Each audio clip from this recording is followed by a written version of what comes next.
patient. Now she's got you, no escaping. Trying to warn you, this bitch crazy. Crazy, crazy, crazy. This bitch crazy. Crazy, crazy, crazy. This bitch crazy.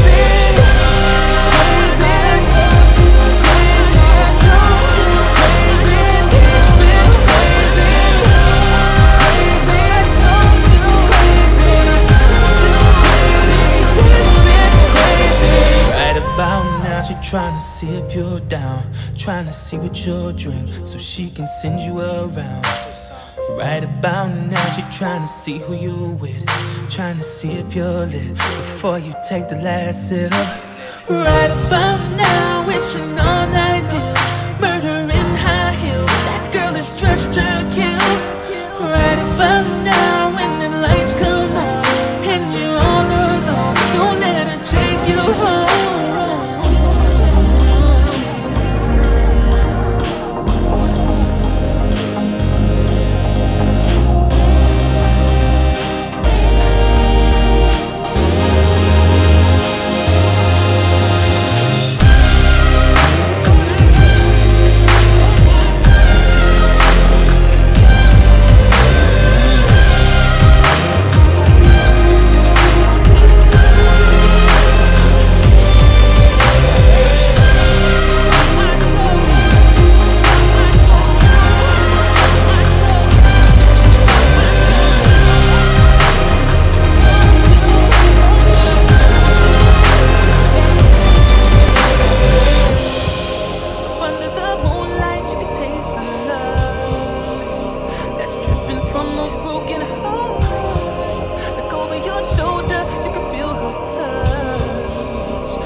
Maybe this is your first time.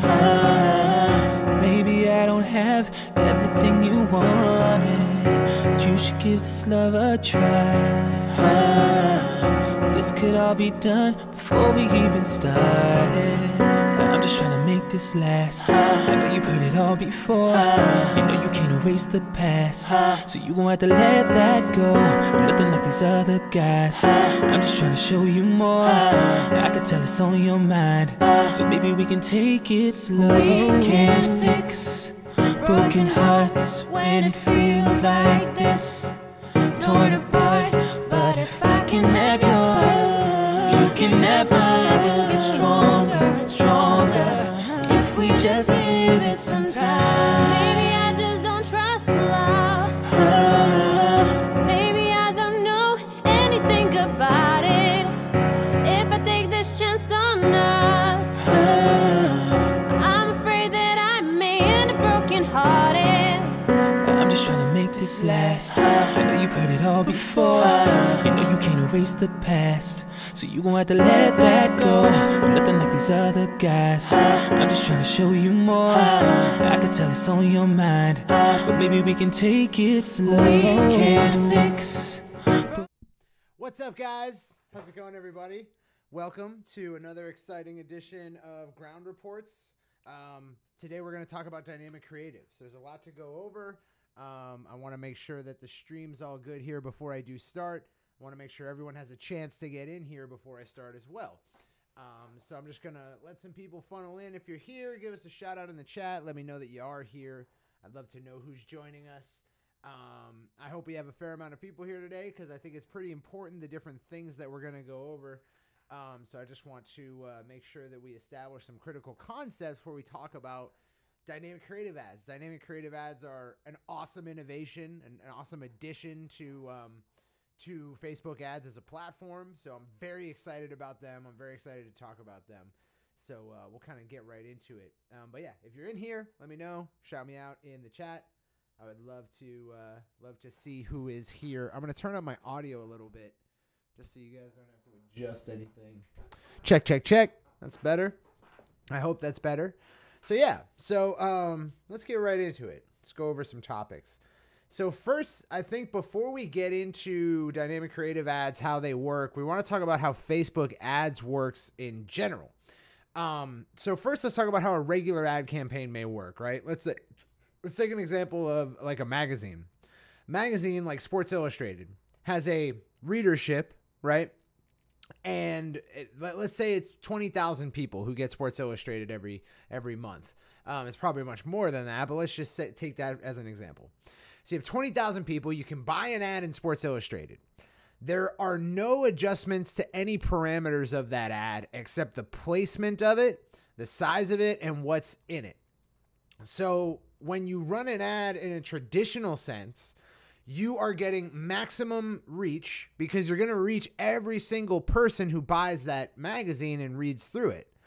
You are not metering your reach. So you're buying the whole kit and caboodle. You're buying the whole audience at once, and you just get full distribution to that audience. Similarly, if you run a newspaper ad, same thing, right?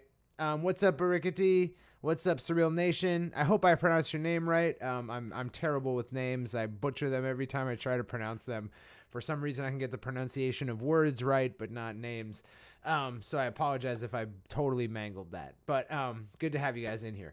So we know how a regular ad works, right? It goes to everyone. There's no difference. So you can't selectively choose certain members of that Sports Illustrated audience to run your ad to. You have to buy the whole bag, right? Similarly, you can't test out different placements of that ad. It's going to run to the whole thing. So you don't really have a lot of parameters to mess around with. Google Ads is very similar, or was very similar. So if you bid on a search term, the only thing that's being considered there is the search term. Your ad is going to be shown to everyone who searches that, provided that you outbid your competitors in the ad auction. Now, Facebook ads is entirely different, right? You can set lots of manual parameters like placement, like what audience you want to target, like what schedule the ad runs on, what your budget is. You can select all these parameters. But Facebook is an algorithmic ads platform, which means that your parameters will be adjusted by it if it can get you a better result than if you had just run your parameters and they hadn't adjusted anything. So you have a number of parameters that you can manipulate, right? But then there's a much larger list of parameters that Facebook can manipulate if it's running algorithmically. It's because it's not discriminating, right? It's an algorithm. It's just making these decisions based on numbers. It doesn't have a bias. It doesn't have a political party. It's not, it can't be held culpable in any kind of discrimination. So it can manipulate tons more parameters than you can because you might be biased. And if you had access to those parameters, you might do something messed up with it. So let's get that down, right? Facebook, when you run an ad, you can set certain parameters, but Facebook can adjust those parameters and more. Facebook also knows more than you do, right? So Facebook has data that it knows about its users that it could never let you know, but it knows it, and it can make determinations as to how to adjust your ads parameters based on what it knows. You can only set your manual parameters, the smaller list of parameters, based on what you know, which is much more limited. So Facebook not only can adjust more if it determines it's going to get you a better result, but it also knows more. So it can make those adjustments with more information. So how does algorithmic adjustment work? Well, there's a learning period. So when you first run your ad, it's as if it's the Sports Illustrated version of it, where you're running the ad and it just gets maximum reach, just no rhyme or reason to it. It's just operating off the parameters you gave it. And once it starts learning, it can then start adjusting parameters behind the scenes. So it does algorithmic adjustment, but there is a learning phase. Well, what is that learning phase? So what we know now is that each ad set that you have is learning. That's the level at which your ad campaigns learn, is at the ad set. Nowadays, we have campaign level budgets, and then it can learn at the campaign level. But for the broad majority of Facebook's history, the learning is done at the ad set level. You also set your audience and your budget at the ad set level. So all the manipulation that's being done is being done there. It's either in the ad set or in the ad. So Facebook can learn over a period of time, but it needs enough information. So think of each ad set you have as a solo algorithm. It's all by itself. It doesn't know everything the other ad sets know. It just knows what it learned. And it needs to learn enough in order to start making adjustments. So each ad set you're running, in its first period of running, 4 to 5 days, it's going to try to get 50 of the results that you want. So let's say you're running a traffic campaign. It's going to try to get 50 clicks. Let's say you're running a video views campaign. It's going to try to get 50 10-second views. And the reason video views campaigns optimize so much quicker than any other campaign is because they get 10-second views, very, very quickly. So it can rack up 1,000 of the conversion in a very short time frame. But we know that each ad set needs 50 of the target objective to happen before it can start making adjustments to the parameters that it can adjust to get you a better result. So we know that. Let's unpack that a little bit, right? When Facebook's learning, what it's doing is you have your audience that let's take a traffic campaign as an example, right? You have your audience that you're targeting. Let's say it's 3 million people. And then you run an ad. Now, the objective of a traffic campaign is to get link clicks. So whenever someone from those 3 million people clicks your link on your ad, it's going to take a note of who they are, where they saw the ad, what creative was being used, what time of day was it, everything it can consider, it's going to file away in its database of people who have clicked the link, people who have done the thing you wanted the ad to do. If it collects enough of these people, it now has a psychographic, demographic, and placement parameters profile of what works. So then it will take this list of information that it gained during the learning phase and say, well, what assumptions can I make to make adjustments to the parameters in the ad set and try to get you your result for cheaper or get you more of your result for the same cost? And that's how it works, right? So we've established that ad sets can learn, right? And they do that in a brief window of time right after you start your ad. So when it says learning on your ad set, that's what it's doing. It's taking note. It's not adjusting your parameters of your ad at all. It's just taking note of who actually converts, right? So if you're running a video views campaign, a conversion is a 10-second view. Who views it for 10 seconds? If you're running an event responses campaign, who actually clicks to respond to your event? That's the conversion event. It needs 50 of those conversion events just to do anything. So if you're not getting, let's say you're running a conversions campaign and you only get 30 conversions in a week for that ad set. Well, it's not going to adjust the parameters of your ad campaign at all. It can't learn. It can't algorithmically adjust the parameters of your ad campaign. It needs 50 of the target conversion in order to do so. So 50 event responses or 50 link clicks or 50 conversions, whatever it is.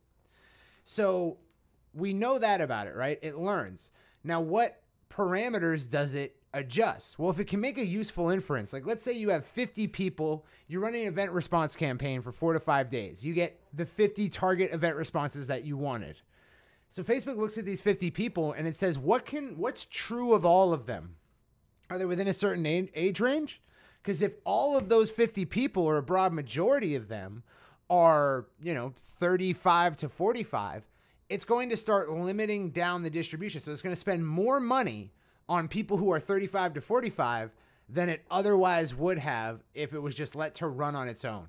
So that's an algorithmic adjustment. It says, well, they're all 35 to 45, so we better spend more budget on 35 to 45-year-olds. What else can it learn about them? Well, not just parameters about them, but parameters about what was happening when they did the conversion event. So, okay, let's say all of them converted between the hours of 4 and 7 p.m. Eastern. Facebook's going to spend more of your budget between 4 and 7 p.m. Eastern than it otherwise would have, because it realizes this is the most ideal time for this ad to be run. Let's say that every time you get that event response, or a broad majority of the times that people ended up in this list, that they saw that ad on the right-hand column of Facebook. It's going to then distribute more often to the right-hand column. It's going to spend more money getting ads into the right-hand column than it otherwise would have because of what it's learned. So it learns and then it makes useful inferences. The inferences that it makes apply to all of the parameters of an ad. Not only when it's run, but what creative was used, what time was it, what day was it, what day of the month was it, what, general period in the month, what are the past behaviors of your audience? Because Facebook, it sees this 50 people and it knows everything about them, more than you could infer using your data tools like Audience Insights, right? So it's going to see these 50 people and it says, well, you know that they're all female maybe, but we know that they've all clicked an event they've all clicked to respond to an event at least one time in the last year. So we're going to stop spending so much money on people who haven't clicked on an event at all in the last year. And we're going to start disproportionately giving budget to those who have done that action. So that's an example of a parameter that Facebook knows that you could never know. And a way that Facebook can do that for you in a way that you never could. So it's going to learn very, very deep things about the people who convert, right? So that's how Facebook ads can optimize. They can learn, and then they can make useful inferences and adjust the parameters of your ad to distribute it more to the types of people who do the objective that you're looking for. I hope that we're all on the same page. Are y'all getting this so far? Do I need to go back and clarify anything? Please let me know. I'd be happy to clarify certain topics as we go along. So just shout it out if you're like, what did you just say there? Just shout it out and let me know, and I'd be happy to go back over it. So we know that Facebook needs to learn, It needs to get enough of the target objective in order to learn enough about the people who convert before it can start helping you with your ad campaign, algorithmically adjusting your ad campaign. We know that. But learning is also contingent on a few things, right? So like, let's say, just as an extreme example, let's say you're running your ad to only 30 people. It couldn't possibly get the 50 events you're looking for to learn. So it's not going to do anything. But if you're running to 3 million people, it's going to have a lot better time getting those necessary conversions. But that's a spectrum. So it's not just that 30 is too few. It's also that 60 is too few because, a certain percentage of the people are just never going to complete the objective. So you need the wider an ad set, the wider an audience you have, the easier it is for the algorithm to help you out. Let's take that as a principle, right? We know that the wider an audience is, the easier it is for Facebook to find you the right conversions and learn and then adjust the parameters of your ad. Furthermore, it's kind of useless, right? Let's say you have 300 in your audience, 300 people, and it gets the 50 target conversions. Let's say it's an event responses campaign going out to 300 of your warm audience, and it gets 50 of them to respond to the event. That's not very useful because there's only 250 left, and there's not much it can say about them that's going to provide you a much cheaper result, right? First of all, they've already all seen the ad. You probably distributed it to all of them. Only 50 of them converted. So these remaining 250 people, what's it going to do for you? Shave off 50 of them as the wrong person? That's not very useful. It's much more useful if there's 1 million of them and it can shave off 500,000 of the wrong people. That's way more useful. So we know that there's kind of a diminishing return here. Your ad set needs to be pretty wide in order for Facebook to do what it does. There's an upper limit to that, though, where you can just confuse Facebook or try to get it to do too much. Let's say you have an audience of, 1 billion people, right? That's going to be hard for Facebook to parse out exactly what you're looking for in the first place. And it's going to take a long time for it to learn. So we know that. We know that there's too small an audience for learning. We know that there's too big an audience for learning. These types of things limit Facebook's ability to run better ad campaigns for you. So let's talk about why Facebook ads might not be able to optimize. The audience might be too limited, right? There might not be enough conversions in a week. Remember, so you got to get 50 of the target objective per week per ad set. So if you're running, let's say you're running a conversions campaign, the target conversion is lead. You want to get leads into your email list. So you're running 3 audiences. Let's say one is your video viewers, another is your page likes minus your video viewers, and another is your, let's say an upload of let's say your messenger, right? Let's say you're targeting your messenger subscribers. Now you want to get them on email. Well, we know that if it needs 50 conversions on each of those audiences. So you need 150 conversions per week. And if those audiences are pretty limited, it's very unlikely that you'll get it for all 3. So what do you do? Well, you combine them, right? It's much better for you to run one ad set with all of those audiences together so that you can get the 50 conversions. See what I'm saying? Does that make sense? If they were fragmented, you would need 150 and you'd have smaller audiences in general per ad set. But if you combine them all in one ad set in Facebook ads, then you have a single unit from which it can draw likely candidates and it can get you those 50 conversions that you need. So I hope that's helpful. I hope I'm making sense so far. The third problem that Facebook will run into when trying to optimize for you is frequency and fatigue. If you have a very limited audience, right? It's going to run into frequency problems where you'll have, let's say you have an audience of 300 people. You've been running an ad to get them to respond to an event for the last week. They've probably all seen it about 3 times per. So they've been exposed to your ad a fair amount. So they're getting tired of seeing, first of all, they're seeing the same ad over and over again. There's a very low likelihood that, like after the first exposure, someone sees your ad once. The likelihood for them to respond to it is highest on that first view. As they see it a second time, the likelihood goes down on average. Some people it'll be higher. Some people need to see it 3 or 4 times before they even click.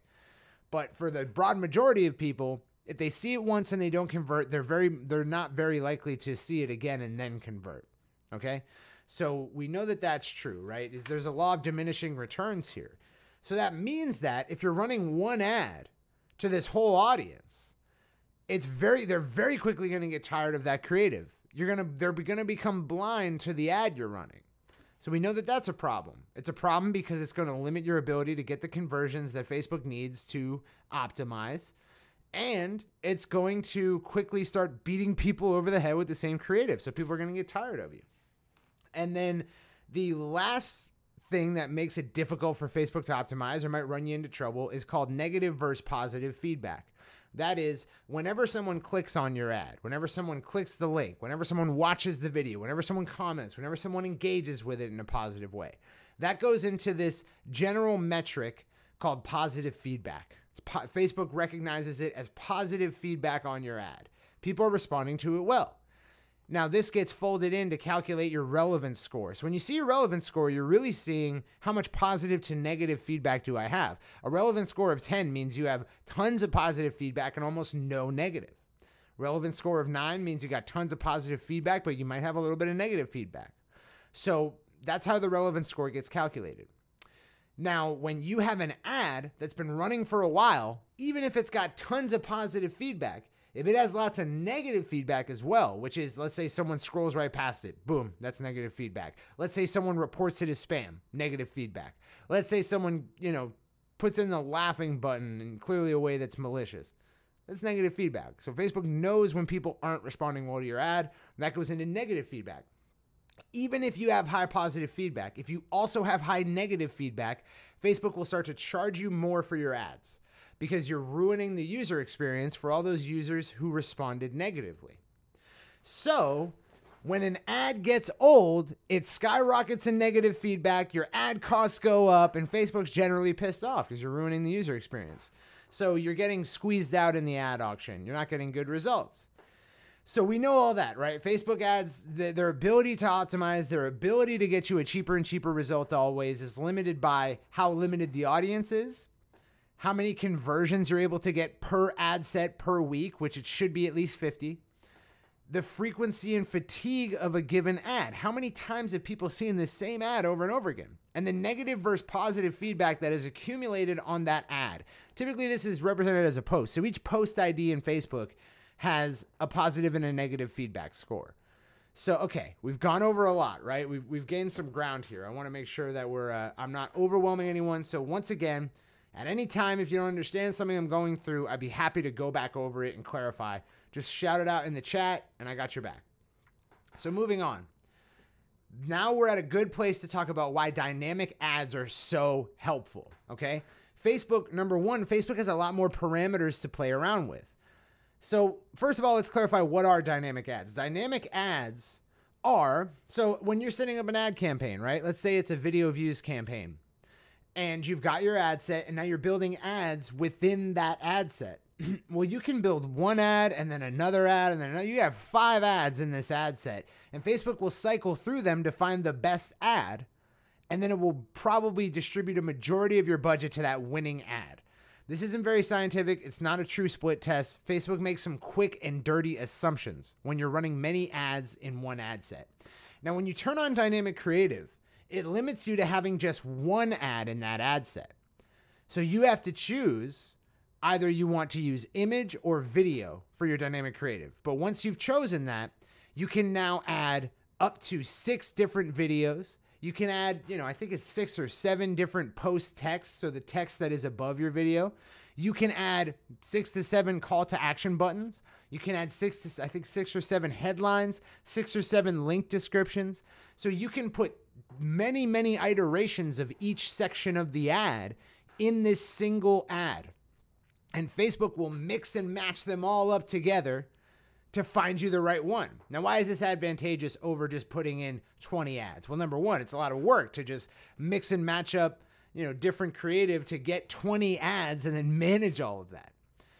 Furthermore, Facebook is very quick and dirty when you use multiple ads in a single ad set. It's not like it's scientific. Facebook's just making a general assumption about which ad's going to work best. If it doesn't work out, it cycles to another one.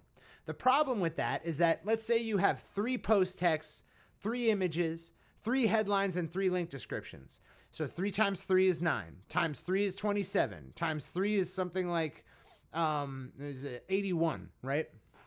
So you have 81 different variations that you could create. That's a lot of ads to manage, right? Not only that, but you might just end up going with 60 variations and you don't know if those last 21 would have been helpful. So when you use dynamic creative, Facebook creates all that for you. Furthermore, it can choose. So let's say it finds out that your post text A is the winning one and image B is the winning one. And now it can cycle through headlines to find the winning combination with these two. If it doesn't work, it can go back. So it has a lot of parameters to play around with. You're expanding how much Facebook can adjust on your behalf. So when it's optimizing appropriately, it can do it a lot more efficiently. Based on what we've already talked about. We've already talked about how Facebook needs options. It needs a big audience. Once you got that, it needs more parameters. It needs more parameters to play around with to find you the best result. The more options you give the algorithm, the better it's going to do for you. Now I'm going to take a quick pause here to answer a question. Marcy asks, is there a way to successfully run an ad to a small audience? Is it worth running one for local festival I'll play over the weekend? Can't imagine that there's enough of an audience. The best way to do that, Marcy, is, well, there's a number of different ways. Sometimes it can be useful to run conversions campaigns on small audiences and try to get Facebook to optimize. But it's not the best, right? You're probably not going to get the 50 conversions you need in order to have Facebook optimize. So in that sense, I would run a traffic campaign. Traffic campaign, it's going to optimize for link clicks.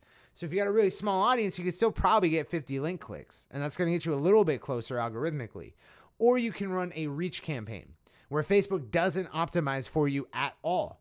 It just tries to get you the amount of reach that you want. So when you run a reach campaign, you can say, hey, I want to reach everyone in this audience 3 times a day or once every 4 days. You can play around with the amount of days and the amount of times in those days. So you get to set that yourself. And Facebook will ensure that every member of your audience gets hit that many times. So that's where a reach campaign can be very useful for this kind of thing. But I still run conversions campaigns on small audiences. It's just you want to be aware of how the algorithm works, right? Because then you might run into something and be like, well, I know that this is generally how the algorithm works, so I know where I went wrong there. And that happens to me all the time, is that I'll go back and take my understanding of the algorithm and how it optimizes and say, oh, of course I went wrong here. This is probably what's happening. And you can check different metrics to ensure that your hypothesis is correct.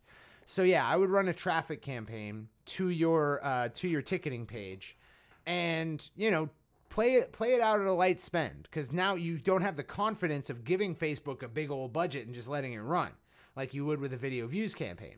You really have to watch your spend. You have to watch, am I getting the result that I want out of this traffic campaign? If it is, keep it running. If not, cut it. That's my recommendation.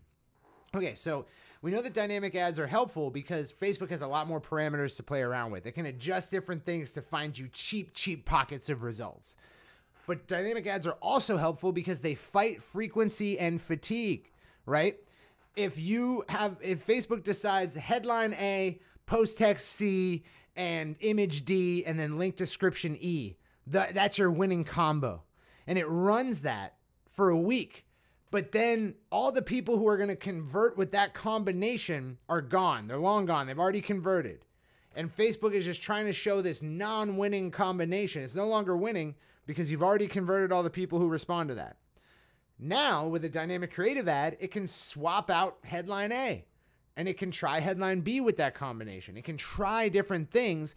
And what the result is that your audience is seeing a completely different looking ad than it's been seeing for the past week. So Facebook has a lot of different options to pivot to, and it does that all behind the scenes without you even manipulating anything. So it helps you fight frequency and fatigue because Facebook can, when it needs to, swap out the ad that has become boring to your audience. Pretty freaking cool, right? Facebook will just swap it out for you and say, look, they're tired of this image. Let's put another image in there. I think that's awesome. And then, because of that, it prevents you from having to change up your ads. So that's why it's incredibly valuable. Now, dynamic ads are helpful for a number of different scenarios. There's opt-in retargeting. So you've got your video views campaigns running. You're building up huge custom audiences. Now you want to get them to opt into, say an album launch offer. Well, you can come up with 7 different variations of your post text, 7 different videos or images to use in your dynamic creative ads. And then you can just let it run, right? You don't have to swap out creative. You don't have to constantly monitor your campaigns. Facebook has a lot more to play around with, so you can just leave it to itself for a while. That's why opt-in retargeting is great for it. Sales retargeting is also great for dynamic creative. Not because it'll help you get the amount of sales conversions you need to optimize, but because it gives Facebook a lot of options to play around with, even if you don't get that.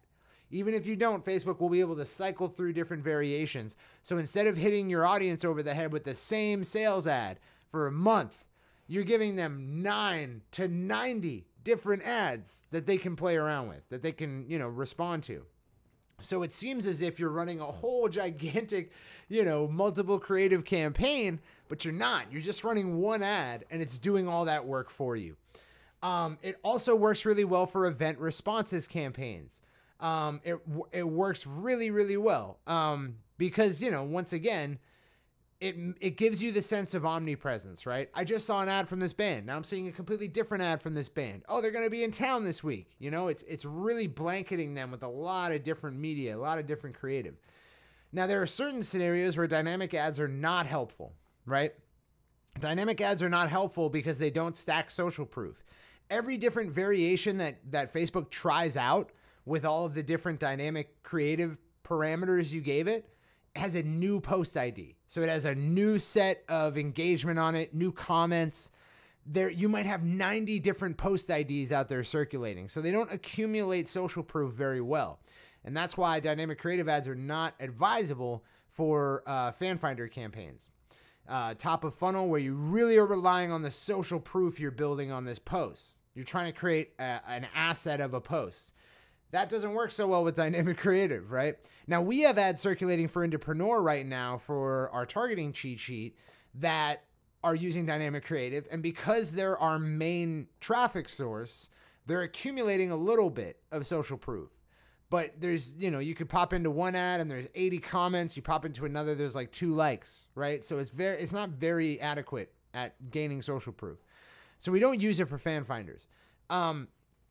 Another way that dynamic ads might not be helpful is if the conversion event is not optimal. The one scenario where this is true, and Nick, this is also bad for budget level optimization, is that in a fan finder campaign, you're trying to find 75% viewers as cheap as you possibly can. Now, if you're just starting out, you might be trying to find 50% viewers as cheap as you possibly can. But generally with well-seasoned or not beginner accounts, we're trying to get 75% viewers to retarget. So we're buying actual listeners. That's what we're doing, right? You take your amount spent, divide it by the amount of 75% views you've got, and that is your cost per 75% view, which is essentially your cost per retargetable listener. It's a pretty cool way to think about it, right? This is the cost per listener who has listened to your music and is ready to see the next thing, is a candidate for the next stage in the buddy system. You're buying introduced buddies when you look at it that way. So the problem is that when you're running a video view campaign, you're not optimizing for cost per 75% viewer or 75% viewers in general. You're optimizing for 10-second viewers. And 10-second viewers are not a very close corollary for 75% viewers. Just because I watched your video for 10 seconds does not make me any more likely to watch it for 75% of it than 3 seconds. It's not very helpful. And we're not looking for that. So that's why when you do campaign level optimization or even dynamic creative, you're giving Facebook a objective that is not what you actually want. So if Facebook automatically optimizes for the objective you gave it, it's optimizing around something that could have nothing to do with your goals. And that's why we use manual optimization in fan finders. It's not why, there's a lot of other reasons why, but it's certainly become a reason to do that. because, if you run a campaign level optimization, you're optimizing for 10-second views, and the ad set that gets you the most 10-second views may not be the ad set that gets you the most 75% views. And that's why it's dangerous. Dynamic ads are also not helpful if you want to test video against image, because you have to choose one or the other with a dynamic creative ad for now. It seems like a bug. It seems like a half-baked idea. Like, you would imagine, okay, you're giving me this option to enter in all the creative ideas I have into the ad, and you'll figure it out. So I should be able to enter like 6 images and 6 videos, and you mix and match all that up. But it's not like that. You have to choose either 6 images or 6 videos. You can't just choose, I want 3 images and 4 videos and test it out. No. It's either a video dynamic creative ad or it's an image dynamic creative ad. You can't do both. So that kind of sucks. There's a lot of different reasons why that's not advantageous for you. And for an opt-in ad, for instance, there are accounts where our video ads get us leads at half the price of our image ads. And we have accounts in our agency where the opposite is true. So it can kind of suck, right? To put all of the guessing in your opt-in campaign behind a guess that image is best or that video is best. So there are reasons to be cautious there. And hopefully Facebook will fix that very soon, and we'll have the ability to enter in however many videos and images that we want, and Facebook figures out the rest. I imagine they will fix that. Another situation where dynamic ads are not very helpful is if the audience is severely limited, because the ad set can't learn. It can't learn, so it's just kind of like throwing shit at the wall, right? It's not getting the group of people that it can learn from, so it's just going to keep cycling different ads and like a crazy person, right? It's not going to ever settle on one thing. Josh asks, can you have 2 dynamic creative ads in one ad set? No, you can't. Once you turn on dynamic creative, which you do at the ad set level, so in any ad set, you can go to the settings and there will be a switch for dynamic creative. Once you turn that on, it's limited to the one ad that's in there. That is it, right? So it seems like something that Facebook doesn't have to do. It just accidentally did, right? It seems like this is something that's going to get fixed eventually. But for now, it sucks. And then another time when dynamic ads are not very helpful is checkout retargeting, right? Because with checkout retargeting, you're running reach campaigns. And Facebook so Facebook's trying to optimize in a reach campaign to get your ad to reach the most amount of people. So creative is not a parameter that it adjusts, right? Because it doesn't care about what happens after the reach. And the creative only matters after the reach. So if Facebook doesn't care what happens after it reaches your people, you can make 2 ad sets, Josh, but then you're competing with yourself in the ad auction, right? So you got one ad set of 3,000 people you're retargeting, and then you're competing with yourself for the same 3,000 people. So it's not advisable. Don't do it. So when you're checkout retargeting, let's say you get 30 add to carts as a result of an album launch campaign. They didn't buy. Now you want to retarget them. So you run a dynamic creative ad under reach. Well, it's not going to change anything, right? Facebook's just going to mix and match up your stuff with no rhyme or reason. It's not going to do anything that's advantageous to you. Bam, Zach's got it. So that's why I wouldn't run it. Like if you're doing checkout retargeting with reach campaigns, which you should always do, especially if you're doing high volume traffic. We've got, as a company and some of our accounts that are non-music, we have our stuff filled all the time. So add to carts are filled, purchases are filled. We're maxing out our budgets on our checkout retargeting. It's because it works, right? And when you get up to that level, or for any of our indies who are doing, $1,000 per week or more in ads, you're going to want to have reach campaigns with checkout retargeting, and don't use dynamic creative ads. I would manually test ad creative at that level. Okay. So we've got down the rhyme and reason, right? We know how Facebook ad campaigns work. We learned how you can adjust the parameters of your campaign. We learned how Facebook will automatically adjust the parameters of your campaign in order to optimize. We learned about the limits of learning. Facebook can't learn, the ad sets can't learn if the audience is too small or if it's just way too big. So there is a sweet spot still to this day. And then we learned about when Facebook ads can't optimize. Audience is too limited. Not enough conversions per week per ad set. Frequency and fatigue is way too high. Negative versus positive feedback is way too high. Then we talked about the scenarios in which dynamic ads are helpful, right? Or the reasons why it's helpful. First of all, Facebook has a lot more parameters to play around with. Then it limits the frequency and fatigue because it can change the ad. So it's never going to get too fatigued because it can always change a parameter of the ad, put fresh creative in front of your audience. So they're not going to get tired of seeing the same ad. And then we know that it prevents you from having to change up ads, prevents you from having to create 90 different ads in an ad set. Really, really helps out, right? We learned about when they're helpful. Opt-in campaigns, sales retargeting campaigns, event responses campaigns. There are others, but those are the primaries that we use it for right now. And then we learned when it's not helpful. Do you need to stack social proof? Don't use dynamic creative. Do you have a conversion event that's not what you're actually going for, like 10-second views? Don't use dynamic creative. And optimize your own ad sets. Don't use campaign level optimization either. Do you want to test video versus image? Don't use dynamic creative. Is your audience severely limited? Don't use dynamic creative because your ad set can't learn. And then are you doing checkout retargeting or a reach campaign? Don't use dynamic creative. So we know that. Now, I want to introduce a tool that we use at the agency level that's very, very helpful. And it's from Digital Marketer. It's rad. It's actually from Molly Pittman of Digital Marketer, who is rock and roll awesome. It's called the Ad Grid, okay?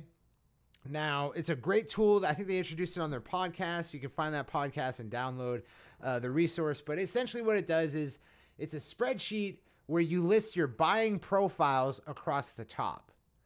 So these are different types of people who might be in the audience you're targeting. That's important to know, all right? So if you've got people responding to your fan finder and you know a lot about what they're like, you've been talking to them in the comments, talking to them with messages, then you can start to eke out. Like for Dukes, I know that he's got people who are into Vulfpeck, right? Like super jammy, funky music heads. They're way into music. So we put them in a buyer profile, right? Then we know that there's these just like kind of middle America morning show watching, minivan driving people who were just impressed by the spectacle of his viral video. So we throw them into a buying profile. Then we know we have LA heads, right? Just people from Los Angeles because we went heavy on the Los Angeles targeting with his fan finder campaign. So they're a buying profile. So you see how you can eke out different types of people who are responding to your campaigns. And then that goes on the Y or the X axis. I'm not sure which it is, but it goes horizontally across the top. Then we have hooks on the left. Now, hooks are based on things like what will people have if they complete the action you want them to take? What will people feel if they complete the action you want them to take? What will their status be if they complete the action you want them to take? And then do you have any proof or results of the claim that you're making or the marketing promise that you're making? And then the last hook that I like to use is a story. So let's say, and let's create like a new ad grid here. Okay. So let's say we got, minivan moms, Vulfpeck fans, LA residents, and then let's say synth nerds, right? Let's say they're Dukes' buying profiles. All right. I'm going to actually do this. Cool. Now, let's say our hooks are, actually, let me copy this over. Now, let's say our hooks are have, feel, and then status, proof / results / reviews. And then we have story, right? And then right next to each of these hooks, we put post text, right? Headline, link description, and creative.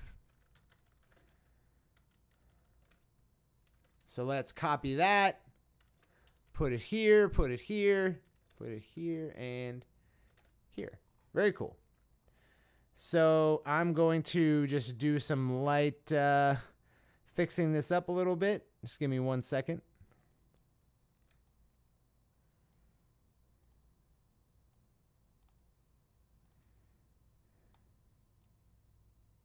Cool.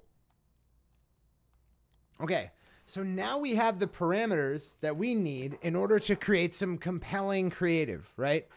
So first of all, you're a minivan mom, right? So we're writing the post text. So we know the parameters of post text, right? It can be long copy, it can be short copy. There's no limitations here. So we can say a lot if we want to. So what do minivan moms have before they see your ad, before they opt in for Dukes' opt-in campaign, and what will they have afterwards, right? So a good example of this, like let's say synth nerds, right? They will have a full understanding of Dukes' synth stack. So that might be the hook that I want to go on, right? Be like, hey, have you seen this video of this band jamming out on some cool new synth gear? Do you want to know how all that was created and what gear he used? Well, click here and we'll, and then you go into the pitch of the album launch, right? So you're going to get a day-by-day experience of everything behind the music, right?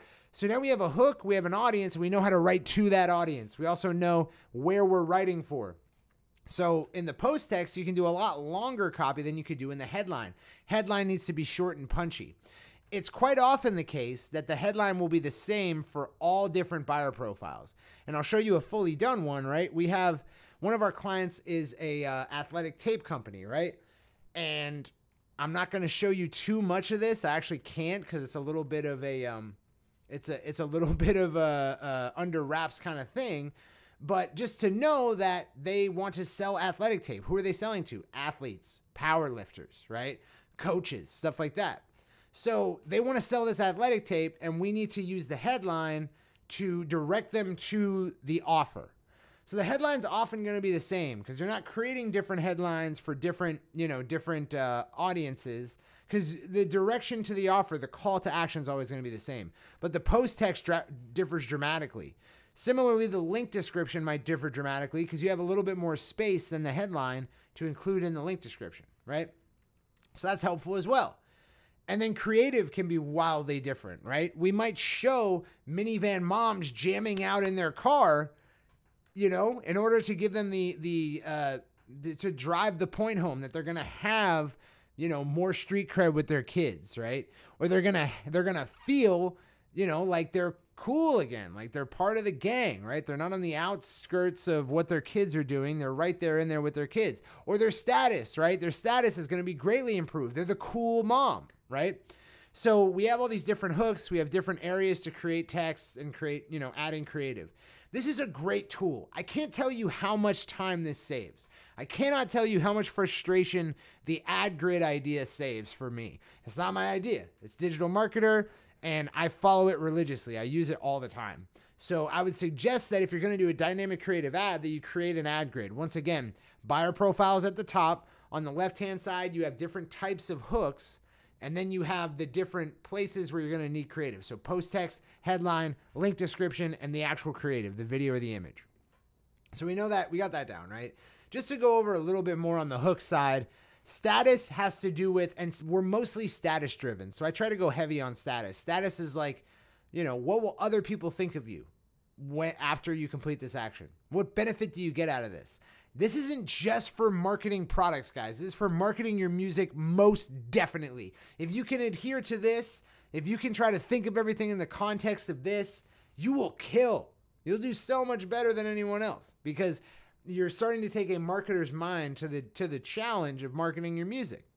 Now, proof and results in traditional marketing is useful because you want to prove that you can solve the problem you're promising that your product improves. It solves it, right? That was a bit of a mouthful there. But in our case, it's going to be reviews and testimonials. So reviews from authority sources, magazines people might like, and stuff like that. And then also testimonials from fans. That's going to do the convincing with this hook. A story is great because you're starting off your copy with a story. And stories they're so naturally compelling that they're very useful as ad creative. So once you've built an ad grid, Then all you have to do is set up a dynamic creative ad. So I'm going to pop into Ads Manager real quick just to show you how that's done.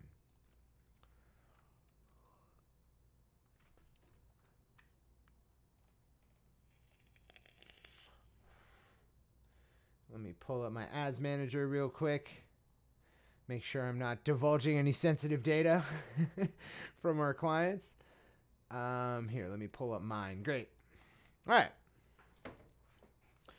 So I'm in my Ads Manager. I'm going to create a campaign. Let's call it test. Let's say it is an event responses campaign. Then my ad set name is test. Ad name is test. Save to draft. Great.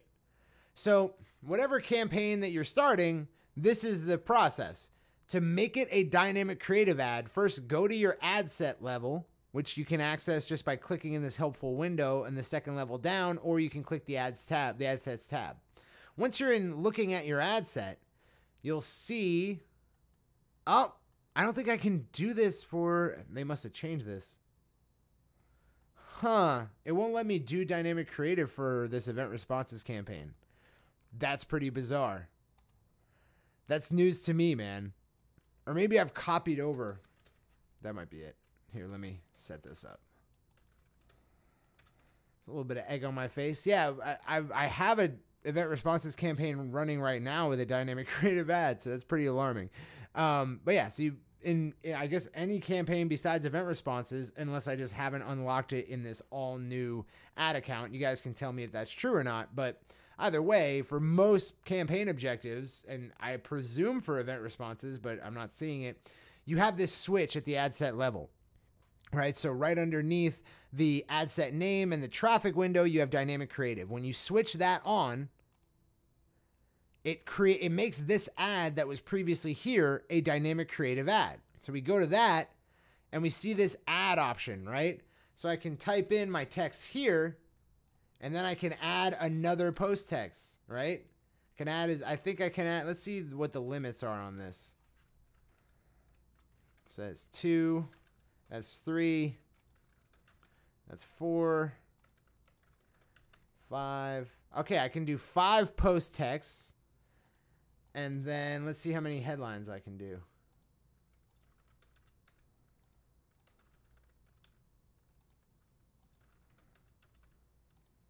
Yep, looks like it's 5. So the limit's 5 on each of them. But that unlocks like 200 different ad variations, which is nuts. And so just to cap this off, now you know how to do it, right? There is the switch at the ad set level for certain types of campaigns. When you turn it on, it makes this one ad a dynamic creative ad. Wow.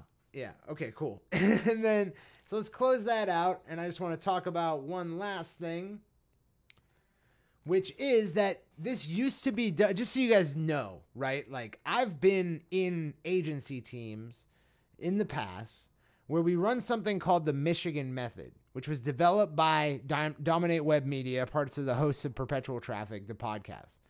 What they would do, and it's called the Michigan Method because the Michigan area code, let me find it, something like, yeah, it's 810 is a Michigan area code.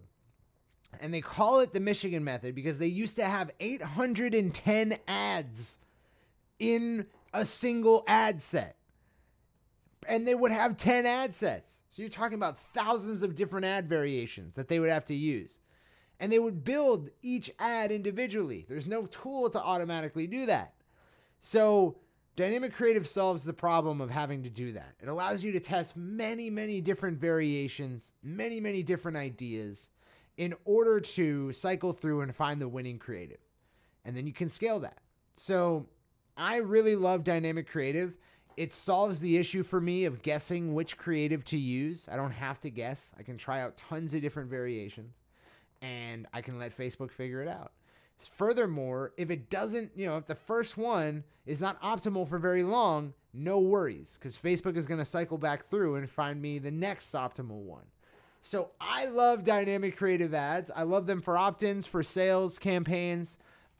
If you ever find yourself running in a traditional setting, you can do cold audience dynamic creative, we don't use cold audience dynamic creative for music just because there's such a high emphasis on warming people up first. But, you know, there may come a test in a month, 2 months time where we shatter that preconceived notion entirely.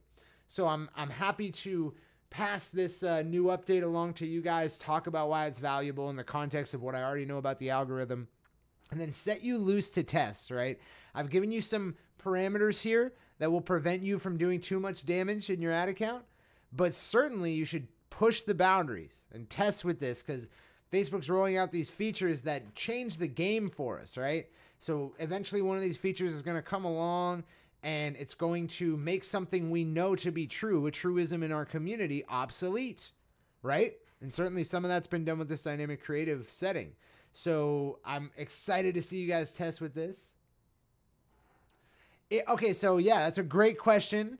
And I want to answer that. So she asked, what about at the end of a campaign when you want to analyze the data? Is it easy to see which combinations worked best? No, it's not. It's not easy. Let me pop back in here. So first I have to find an ad campaign that has some data on it so I can show you what that looks like. Okay, I think I've got the right one. Okay, so have I ever shown you guys the breakdown column, the breakdown options? Let me share my screen.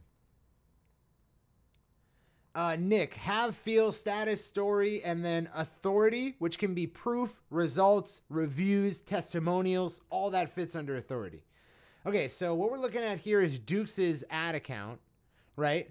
And then this Cirque testimonial one, that's me on a video, and it's a dynamic creative ad. So when you're running a dynamic creative ad, this breakdown drop down here will have the option of buy dynamic creative asset, right? Now you have a few different options here. You have combination. Yeah, it's not great. Zach's already 10 steps ahead of me. Killing it, Zach. It's not that great. So you have the combination, which kind of shows you the winning combo. You also have image, which it'll show you which image worked. And then you have video. It'll show you which video worked if you're running videos against each other. Let me do lifetime here. Cool. There we go. Oh, and then we have a friggin' opt-in ad. I did. Oh shit, this is perfect. So I did. Where is it? Sarita opt-ins. Booyah. Let me filter by selection here. Cool. Now I believe this was a dynamic creative ad. Let me see here. Oh, wait, no, it wasn't. Damn, where was that? Here, let me remove this filter real quick.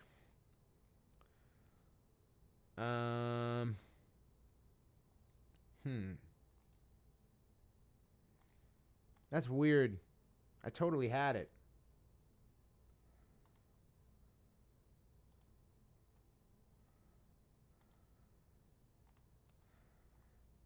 Well. Oh well, this all warm. Okay, so when you select combination, it'll show you which combination did best. But it's not going to show you much else, right? It's not going to show you how combinations did against each other. So then you can select by the dynamic creative parameter, like image, video, URL, text, headline, link description, and call to action button. And it'll tell you how different versions of that did.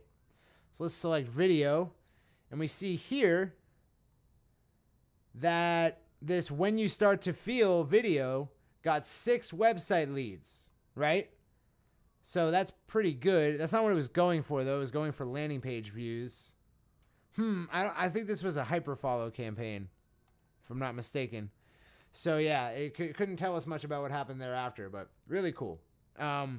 So this is helpful, right? Like it'll tell you which one did best, but it's not going to tell you what it was coupled with, which is important, right? So if this video that got 6 leads was coupled with a different headline than this video that got 1 lead, we don't know if that's because of the different video or because of the different headline. See what I'm saying? So it's not ideal. So yeah, I hope that was helpful. Thank you so much, Zach, for helping out. Zach's got a lot of knowledge on this as well. That's awesome. And yeah, I hope this was helpful. If you have the opportunity to run some dynamic creative ads, run an ad grid. Build an ad grid even if you don't have to, because it's going to really help out your copywriting. And that is all for today, guys. I hope this was an informative ground report. If it was, tell everyone in the group. And if it wasn't, email us and tell me why. Tell me a way I can make it better if you didn't like it. And other than that, I will see you guys in the fray. Do you have a weighting that you apply with an image versus copy? I'm not sure what you're asking there, Zach. I'd love to answer that question, but I'm not quite sure what you mean. Here, let me get a quicker... Zach wants a job. Here, I'm going to type it in.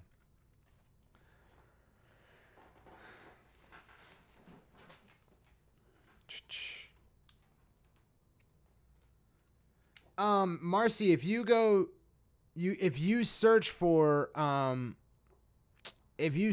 perpetual traffic in Google and search ad grid, you'll get the podcast episode from DM that has this as a free download. So you can download a template of the ad grid and some great info on using it as well. That's not my idea, guys. It's Digital Marketer's idea. It's Molly Pittman's idea. She killed it, and they still use it to this day. I use the heck out of it. It's awesome.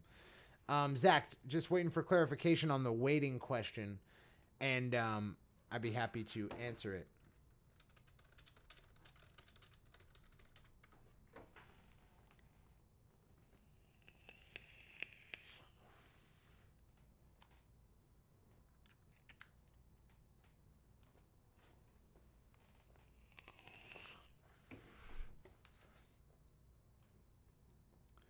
I don't know. So Zach asks, when you analyze your campaigns, you weight values to certain parameters. And I think you're talking about our VV Optimizer worksheet where we're giving weight to certain parameters. But with a dynamic creative ad, I'm just looking for the target objective. So if I'm going for conversions, it's whatever gets me the cheapest conversions, right? Or the most conversions. If I'm going for event responses, whatever gets me the cheapest event responses. Now, the reason I might weight certain things is if, Marcy, the chat function is YouTube. Yeah, no, there's no way to tell, Zach. That's kind of why the breakdown kind of is a shitty compromise. There's no way to tell what contributed to the results. So yeah, it sucks. Hopefully they'll make that better, but also hopefully they'll give us more granular control over our objectives. They give us that, I don't need the breakdown, right? If I can control what objective I'm targeting, because they know so much, right? Like all you're doing with Facebook when you tell them to run a video views campaign is you're telling them use the cost per 10-second view column as your optimization parameter. That's all we're saying. I should be able to take any data column and use it as the optimization parameter. And if I could, we could just set it and forget it all of our campaigns. But it's not like that yet. But hopefully it is soon. There's no reason why the algorithm shouldn't be able to be fine-tuned to any column I can pull up in the customized columns dropdown. There's no reason. I don't know why they haven't opened it. I mean, it's probably more intense than I'm giving them credit for. Josh, I will totally cover what you asked for in the next Indies Live. This is a ground report, so we're just going over dynamic creative. I totally got your back in the next one. So yeah, it kind of sucks that we can't control the objective parameter, but hopefully we will be able to soon. I know Facebook's changing constantly. Yeah, exactly. Dynamic objectives. That'd be tight, right? It'd be so cool. And I mean, not to say that I'm complaining. I love Facebook ads. It's the coolest thing that's ever come out. Nothing comes close in terms of advertising. But now that we know it can be done, like, I'd love for it to do that. So, yeah, next week we're back to Indies Live. Josh, I'm going to answer all your questions in there. I've got your back. And yeah, I hope to see all of you guys at Indies Live next week. And I hope this has been informative and helpful. Peace out, Indies, and have an awesome Wednesday. I will talk